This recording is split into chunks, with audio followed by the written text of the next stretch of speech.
नमस्कार मेरे प्यारे बच्चों। हिंदी कक्षा में आप सभी का स्वागत है। मैं आपकी हिंदी अध्यापिका आज एक बार फिर से आपके सामने प्रस्तुत हूँ, आपको व्यंजनमाला से मिलवाने के लिए। पिछली ही कक्षा में जब हम व्यंजनमाला से मिले थे तो हमने उस ई कक्षा में व्यंजनमाला की सबसे पहली लाइन क वर्ग के बारे में जाना था। क वर्ग के 5 मेंबर हैं, क, ख, ग, घ, अंगा। तो पिछली कक्षा में हम पहले दो क और ख से मिल चुके हैं।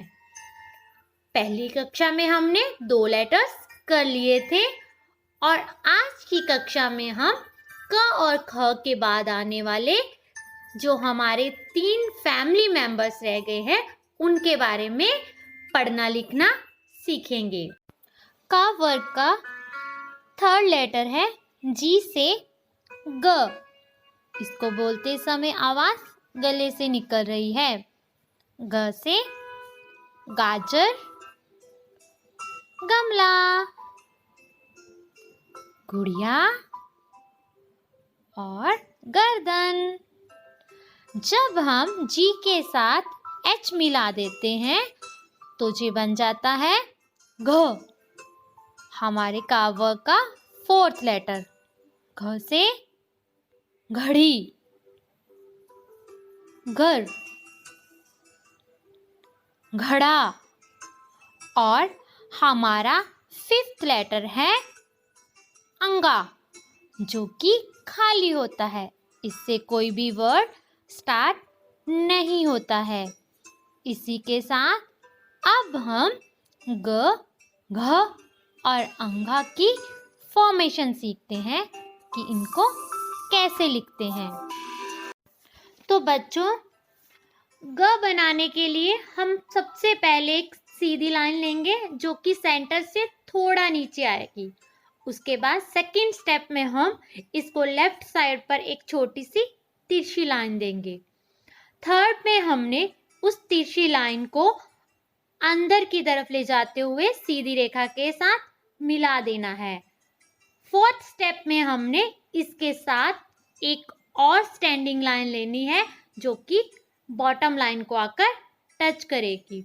और लास्ट में 5th स्टेप में हमने इसके ऊपर स्लीपिंग लाइन देनी है। अब आपने ध्यान रखना है कि आपने जो लेफ्ट साइड पर तिरछी रेखा से छोटा सा टर्न लिया है वो गोल नहीं होना चाहिए। अगर गुलाई में होगा तो उसको रॉन्ग फॉर्मेट माना जाएगा। और ग की दोनों लेग्स इक्वल नहीं होंगी। फर्स्ट लेग छोटी होगी और सेकेंड लेग लंबी होगी जो कि बॉटम लाइन को आकर टच करेगी। आगे देखते हैं। घ बनाने के लिए सबसे पहले हम एक सी बनाएंगे। सेकेंड स्टेप में हम डबल सी बना देंगे। थर्ड स्टेप में हम उस सी से ऊपर की तरफ यू की शेप लेते हुए ऊपर ले जाएंगे जैसे कि आप थर्ड स्टेप में देख रहे हो। और फोर्थ स्टेप में पेंसिल को बिना उठाए उसी लाइन से रिटर्न लेते हुए हम एक स्टैंडिंग लाइन दे देंगे जो बॉटम लाइन को आकर टच करेगी।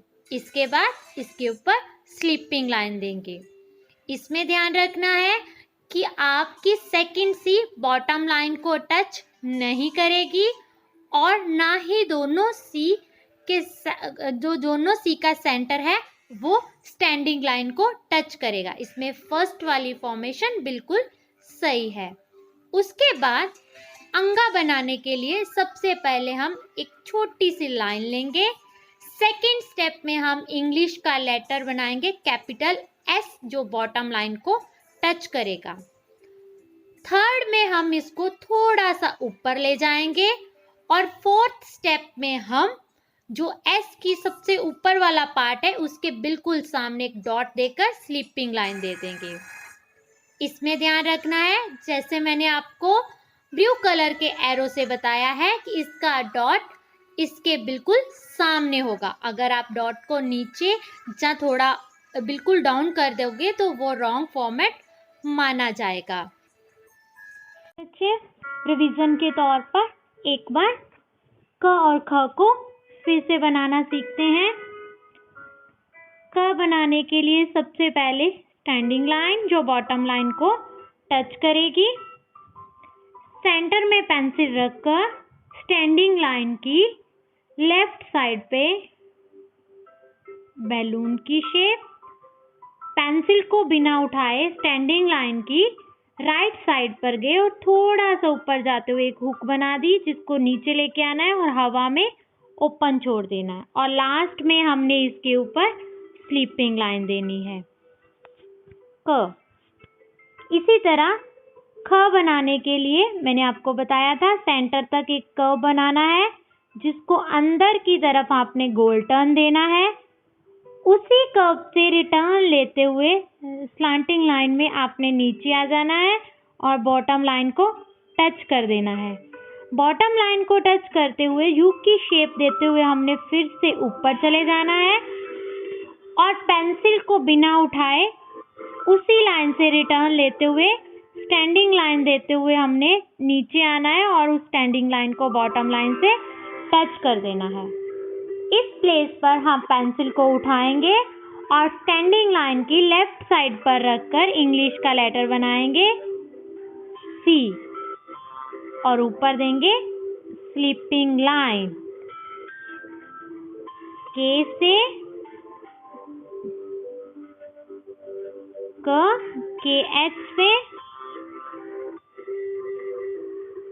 ख।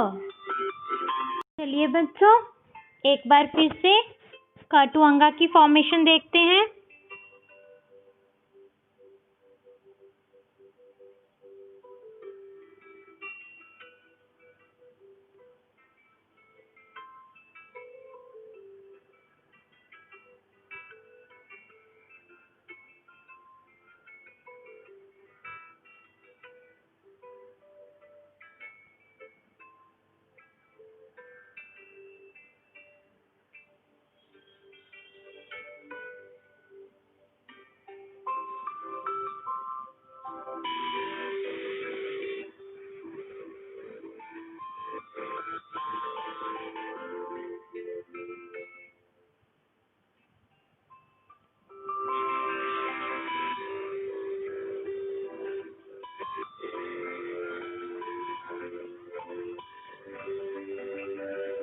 जी हाँ, तो चलिए बच्चों अब हिंदी वर्णमाला गीत गुनगुनाते हैं।